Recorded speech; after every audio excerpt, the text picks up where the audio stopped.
네, 안녕하세요. 커피도사입니다. 오늘은 파이코인 생태계란 무엇인지 한번 알아보려고 합니다.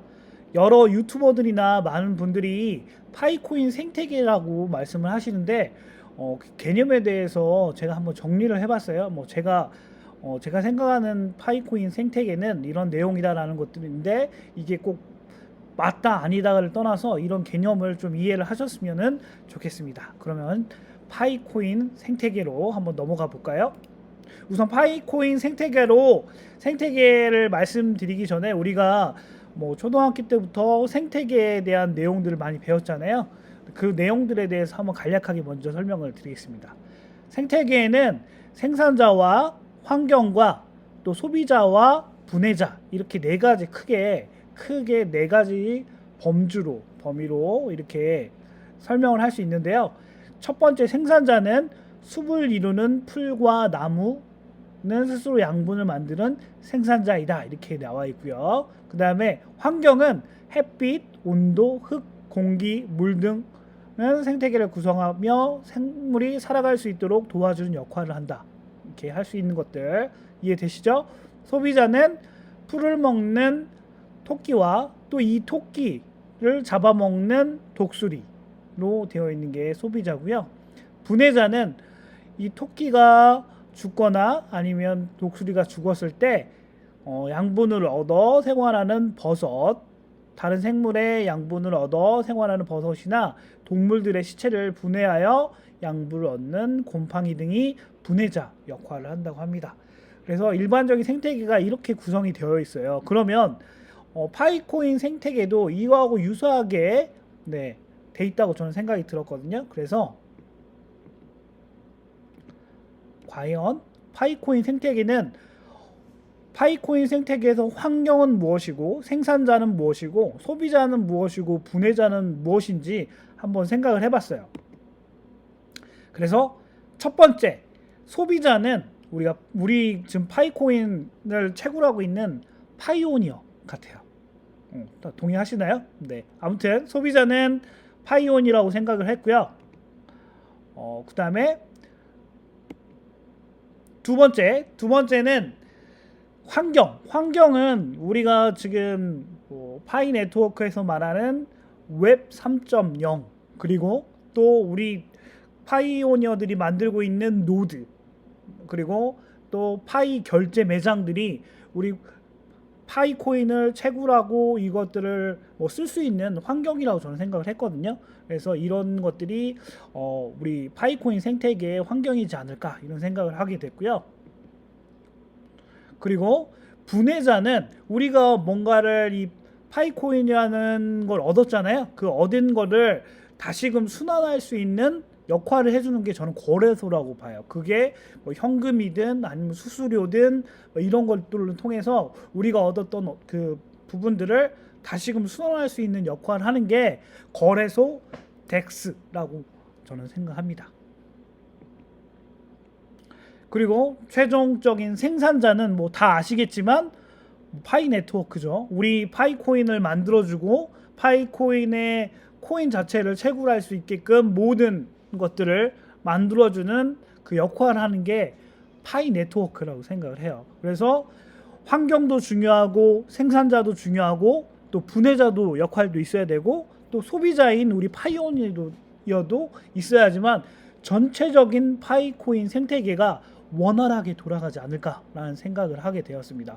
그래서 이제 파이코인 생태계 얘기하는 게 이런 부분들이 명확하게 우리가 나눠져 있고 이런 것들이 잘 이루어질 때 원활하게 순환이 될 때 생태계가 더 좋아지고 더 넓게 확대되지 않을까라는 생각을 하게 됐어요. 그러면 과연 파이코인 생태계에서도 아까 보셨던 소비자에서도 1차 소비자가 있고 2차 소비자가 있습니다. 네, 1차 소비자는 토끼예요, 토끼. 그리고 2차 소비자는 독수리죠. 그래서 생산자가 파이 네트워크라고 했잖아요. 파이 네트워크고 파이오니어에서도 제가 생각할 때는 적게 수량을 채굴한 사람이 또 토끼 같은 역할을 할 거고, 그 다음에 좀 많이 우리가 일명 뭐 고래라고 부르는 좀 채굴을 많이 한 사람들을 우리가 독수리라고 표현할 수 있을 것 같아요.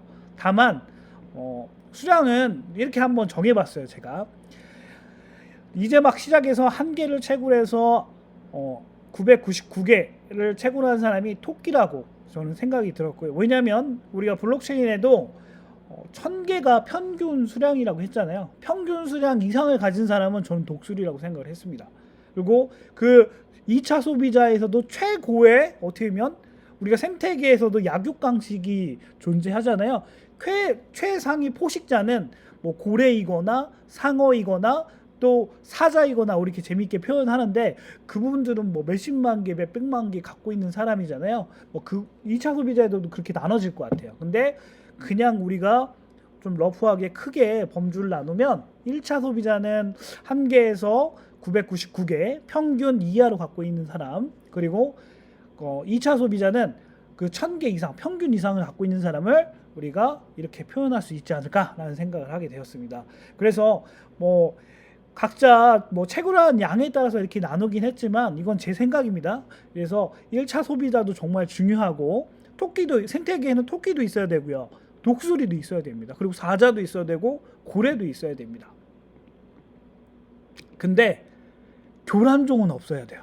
그 생태계를 정말 무너뜨리는 괴물쥐 같은 쥐인데 뭐 다른 걸 잡아먹는 이런 뉴트리아 같은 것은 없어야 돼요. 이게 쥐인지 육식 뭐 이런 뭐 개인지 뭐 정말 모를 이런 것들은 없어져야 돼요. 그러면 이런 것들 하는 것들이 뭘까요? 저는 이제 기타 암거래라고 봐요. 뭐 대리 구매나 이런 것들에 대해서는 이렇게 표현하지는 못하겠어요. 왜냐면 대리 구매 하시는 분도 많이 계신데, 대리 구매를 제외한 나머지 암거래, 현금 거래 하지 말라는 것들을 꼭 하시는 분도 있잖아요. 이 분들이 이 생태계를 다, 파이코인 생태계를 무너뜨리고 있어요. 그러니까 제발 부탁드립니다. 아직 생태계가 제대로 구성이 안 됐는데 꼭 이 괴물쥐 같은 분들이 나타나서 현금 거래 하지 말라고 하는데도 꼭 현금 거래 하시는 분이 계세요. 근데 그분들은 꼭 좀 자중하시고, 이제 저는 제가 생각에는 하는 오픈 메인넷이 얼마 안 남았다고 생각하거든요. 조금만 더 채굴하다 보시면 좋은 환경, 특히 좋은 생태계가 구성이 될 거라고 생각합니다. 그럼 마지막으로 우리가 파이오니어들이 이 파이코인 생태계에서 해야 될 역할들이 있어요. 뭐 누차 여러 유튜버들이 많이 얘기하는 것들이 있어요. 파이코인에 대해서 좀 공부를 하셔야 됩니다. 제대로 아셔야 돼요. 자기가 어닝팀이 1명이라도 2명이라도 있으면 누군가한테 이걸 파이코인을 추천했다고 하면 최소한 자기 KYC나 아니면 자기 레퍼럴 팀, 옛날에는 어닝팀이라고 했죠. 레퍼럴 팀의 KYC는 책임지고 통과할 수 있게끔 잘 해주셔야 돼요.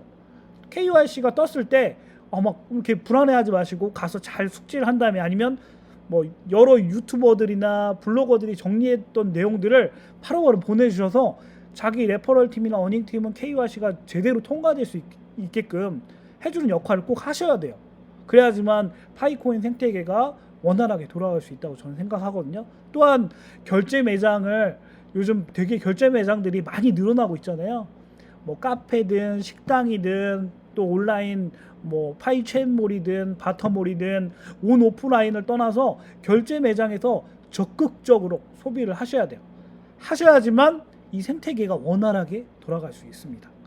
그리고 또 노드도 참여를 해서 누군가 생산자인 파이 네트워크만 뭐 이렇게 하는 게 아니라 정말 소비자인 우리가 환경을 또 만드는 노드 참여에도 적극적으로 참여를 해야 돼요. 그래서 트위터를 보시면 노드에 대한 내용들을 많이 파이 네트워크 팀에서, 파이코어 팀에서 많이 강조를 하잖아요. 그 부분들도 이런 생태계들이 제대로 구성이 됐을 때 파이코인의 막강한 파워가 발현될 수 있다고 저는 생각합니다. 아무튼 간단하게 파이코인 생태계에 대해서 말씀을 드렸는데요. 우리가 초등학교 때부터 알던 그 생태계와 파이코인 생태계는 되게 유사해요. 그래서 자기가 지금 뭐 수량으로 제가 나누긴 했지만 초식동물이라고 할 수 있는 1차 소비자, 그 다음에 육식동물이라고 할 수 있는 비유해서 독수리였으니까 2차 소비자들의 역할들이 다 있잖아요. 꼭 뭐 1차 소비자, 초식 동물이 2차 소비자들한테 잡혀먹으라는 법은 없어요. 1차 소비자인 뭐 토끼라든지 이런 애들도 모든 게 다 2차 소비자에서 잡아먹히면 아예 멸종하잖아요. 1차 소비자에서도 자기가 그 적게 채굴 했지만 그거를 잘 활용해서 부를 가져가는 사람이 분명히 있을 거고, 2차 소비자라고 해서 내가 수량이 많다고 해서 이거를 뭐 1차 소비자 먹히지 않으니까 없어질 거다 이런 건 아니에요. 또 더 큰 고래 같은 사람, 또 사자 같은 사람에 잡아먹힐 수가 있어요. 그러니까 자기 코인은 자기가 잘 지켜야 됩니다. 네, 생태계 교란종한테 먹히면 안 돼요. 아시겠죠? 내가 지금 돈이 급하다고 뭐 상황이 급하다고 해서, 어떻게 보면 저는 정말 파이코인이 일생일대의 정말 기회라고 생각이 들어요. 그래서 이 기회를 좀 놓치지 않았으면 좋겠습니다. 네, 오늘 영상은 여기까지고요. 파이코인 생태계에 대해서 궁금해하거나 뭐 레퍼럴 팀이 궁금해하거나 이런 것들이 있으면 제 영상을 추천으로 해주셨으면 좋겠습니다. 이제 제 구독자가 1000명이 머지 않았습니다. 여러분들의 그 구독과 좋아요는 제가 더 멋진 영상, 재미난 영상을 만드는데 귀중한 힘이 됩니다. 많은 분들한테 추천 부탁드리고요. 네, 구독과 좋아요 부탁드리겠습니다. 감사합니다.